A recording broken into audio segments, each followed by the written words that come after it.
I could play Captain Von Trapp and also like the little one who hurts her finger in a teapot. I could play all the parts in that film. Sounds like a remake. Sound of Music. Yeah. Minnie Driver plays every part in this all movie. The parts. We'll call it The Sound of Minnie.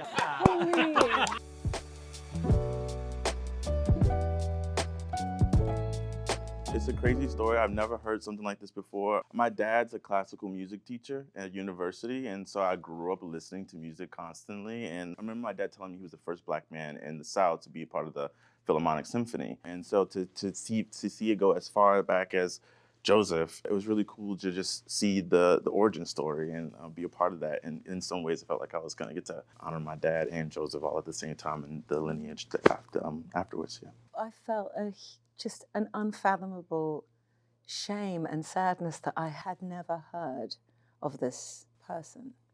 And Stefani's script, like, it was so painfully raw and beautiful, and this section of his life, some of it fictionalized, lots of it autobiographical. It was such a unique read. I hadn't read a script like this in a long time, where you're exploring a life of someone that, like Minnie said, shamefully you know very little about. And I think also exploring a story like this is a reminder that history has an author, and a very specific author at that. So it's a kind of encouragement to challenge that and challenge the people who we've been fed as like the greats aren't the only greats. For me, it just was sort of like the perfect story of this man with an incredible life, but also just the music of it all really drew me in. And he reminded me, I guess, of just like the figures that I had admired, like Jimi Hendrix or Prince, and he was just sort of like a pillar, like those two musicians, but in a completely different time that you wouldn't have necessarily thought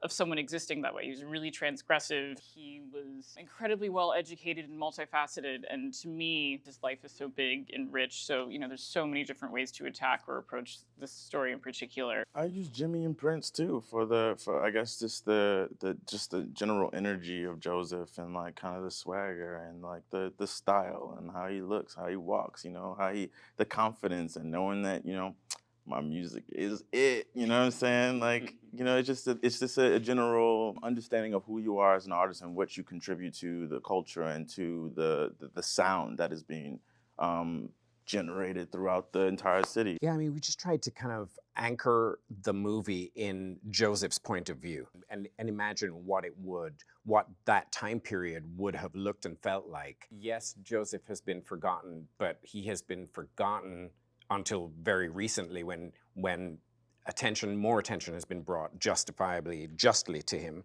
It's more about him having been erased than forgotten, right? Yeah. It didn't happen in a benign way. It was Napoleon, right? In like Yeah. it was 1802. It was Yes. it was him just reinstating slavery. Yeah, when Napoleon- but he yeah. was excised. Exactly. We wanted to tell the story of this character who comes into a sense of self-awareness, a greater sense of self-awareness by the end of the movie than he had at the beginning of the movie. And part of that involved following him and yoking the audience's perspective to Joseph's point of view as the movie unfolded. So that hopefully gave us a different window into that very kind of opulent period of French history.